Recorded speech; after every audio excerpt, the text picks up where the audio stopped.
2장에는 요단 동편 지파들이 돌아가는 장면이 나와 있습니다. 크게 두 장면으로 나눠지죠. 여호수아가 이들을 축복하는 장면과 이 지파와 남은 지파들 사이에 오해가 생겼다 그 오해가 풀리는 장면이 나와 있습니다. 첫 장면 먼저 살펴보죠. 여호수아가 이들을 축복합니다. 이 축복의 내용을 보면 이들이 얼마나 아름다운 모범을 보이는지 알 수 있습니다. 2절과 3절을 보면 그들은 명하신 것을 다 지켰다고 얘기하고요. 해야 할 모든 일을 했다고 얘기하고요. 책임을 다했다고 얘기합니다. 그리고 오래도록 변함없이 이것들을 감당해냈다라고 얘기합니다. 그러니까 정말 끝까지 해야 할 것들을 감당해낸 모습으로 지금 여호수아가 이들의 삶을 평가하고 있죠. 정말 아름다운 평가죠. 우리가 삶의 마지막 자락에 이런 평가를 받아야 되는데요. 정말 2절과 3절은 그런 의미에서 꼭 기억해야 되는 구절이라고 생각합니다. 그리고 여호수아가 이들을 축복하며 권면하죠. 너희가 돌아가서도 어떻게 해라? 하나님의 아름다운 언약하신 그 공동체를 세워라라고 하죠. 그래서 요단 동편 지파들이 언약에서 갈려나간 것이 아니라 여전히 언약 아래에 있다는 것을 여호수아가 선언하고 축복하는 것이 그 다음 구절입니다. 이제 5절에까지 해당되는 부분이죠. 그래서 그들 가운데 권면하기를 하나님을 사랑하고 친근히 하고 이 표현이 좋더라고요.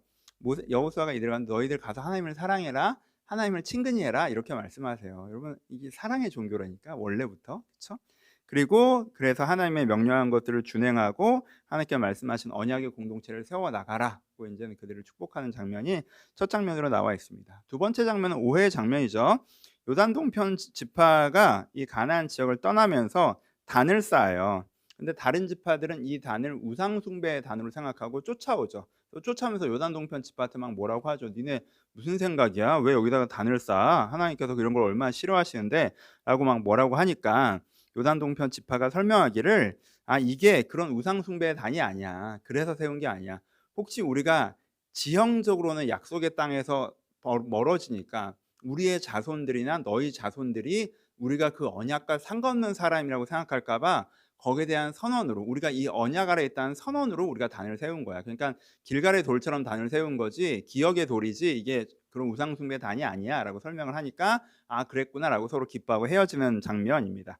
그러니까 이 장면을 통해서 뭐가 나타나요? 이게 어떤 면에서는 슬로바트 딸들 장면과 비슷하죠. 이 오해, 해프닝 별로 중요하지 않을 수 있는 건데 이 오해와 해프닝을 통해서 이 양쪽의 지파들이 얼마나 하나님의 언약을 소중히 여기고 신앙을 소중히 여기고 있는지를 보여주기 때문에 여기에 되게 좋은 모델로서 기록되어 있습니다. 적용해 보죠. 첫 번째, 우리가 우리의 삶을 마치는 날 혹은 인생의 한 마디가 지나갈 때 이런 영광의 평가를 받고 싶다라는 거룩한 열망이 있어야 된다고 생각합니다. 요단 동편 지파가 받았던 평가, 너희가 하나님의 명하신 것을 다 지켰다, 해야 할 모든 일을 했다, 책임을 감당했다, 이런 평가를 내가 받고 싶다. 네가 그냥 우리 삶에서 요 정도 했으면 됐지. 내가 우리 그냥 정말 죄송한 표현인데 우리의 감정선 속에 저의 감정선 속에 하나님께서 내게 원하시는 100%를 내가 할 수 있다는 생각도 별로 없고 하고자 하는 의지도 별로 없이 그냥 40점 정도 하면 뭐 나쁘지 않나라는 그런 게 좀 있는 것 같아요. 그래서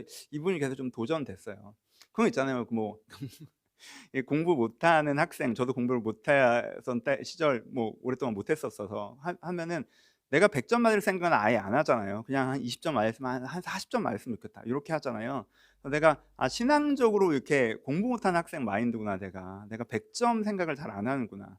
근데 내가 정말 지금 20점이라는 40점 됐다가 60점 됐다가 80점 됐다가 100점 되자 이런 마음을 좀 가져봐야겠다. 그래서 내가 하나님 앞에서 어떤 마디를 지나갈 때 영광의 평가, 내가 이 10년 동안 살아야 할 삶을 살았다. 네가 해야 될 걸 다 했다. 이런 거 해보고 싶다라는 어떤 동기부여. 원래 공부 동기부여는 그렇게 오래 가지 않는데 그런 동기부여를 좀 받아봤습니다. 두 번째는 이 지파들이 신앙을 소중히 여기는 모습을 우리가 본받아야 한다고 생각합니다. 이 사람들 소중히 여기잖아요. 이 요단 동편 지파들은 내가 혹시 신앙에서 멀어질까 봐 우리가 신앙에서 멀어지면 어떡하지? 막 고민하고 그럼 우리 기억의 도를 좀 세울까? 그렇죠? 대안의 은혜의 통로를 뚫어내고 그렇죠? 그러니까 우리가 멀어질까 봐 소중히 여기고 나머지 지파들은 이 신앙이 변질될까 봐 여기에 잘못된 세속적인 생각과 우상숭배의 생각과 죄악된 생각이 들어오면 어떡하지? 우리가 잘 지켜야 되지? 이렇게 소중히 여기고 이 둘 다 이 신앙을 소중히 여기는 모습을 보여준단 말이에요. 우리가 이것을 본받아야 돼요. 우리가 신앙을 소중히 여기지 않고 뭐 잊어버리고 나 신앙 있었는데 어디 갔지? 내 신앙이 언제 없어졌는지 몰라. 나 1년 전에 신앙 되게 좋았는데 언제부터 내가 이 신앙에서 멀어진 거 인지도 못하고 막 잊어버리고 막 찾으러 다니고 막 이러거나 내가 신앙을 함부로 굴려서 어느 날 꺼내 봤더니 이거 고장 났네. 이거 깨졌네. 이거 작동을 안 해. 이거 왜 작동을 안 해? 이거 부서졌네. 그래서 신앙을 소중히 여기지 않고 이렇게 함부로 여기지 않는지에 대한 회개가 좀 있었어요. 그래서 정말 우리가 신앙을 좀 소중히 여겨야겠다. 내 신앙이 변질되지 않게, 내 신앙이 잊혀지지 않게, 내 신앙이 잘 자라가게 이렇게 소중히 여길 때 정말 신앙을 그 신앙을 통해서 우리가 정말 영혼의 정말 은혜의 샘물이 흘러나와서 우리의 영혼을 적시고 삶을 적시고 막 이러잖아요. 그래서 소중히 여겨야겠다라는 해봤고요. 세 번째로 이제 주체적인 신앙에 대한 묵상도 해볼 수 있을 것 같습니다. 그러니까 하나님께서 원하셨는 게 시키는 거 잘하는 순종 정도가 아니잖아요, 그렇죠? 그러니까 이 요단 동편 지파는 시키지 않았는데 알아서 잘하고요. 이 남은 지파들도 시키지 않았는데 알아서 좀 잘하는 거잖아요. 그렇죠?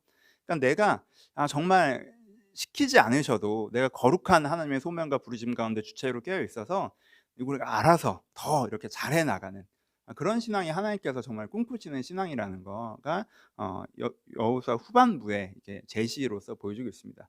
그러니까 우리는 그러니까 좀 적용하면서 여호수아서가 워낙 높은 레벨을 얘기를 하니까 우리는 저는 좀 신앙이 부족한 부분이 많으니까 이렇게 적용하다 보면 100점인 학생 봤는데 내가 이제 20점에서 40점 보고 있었는데 내가 한 100점도 좀 생각해 봐야겠다라는 생각도 들었고 나는 좀 이렇게 소중히 여기지 않고 함부로 여기는 것도 있었는데 좀 소중히 여겨야겠다.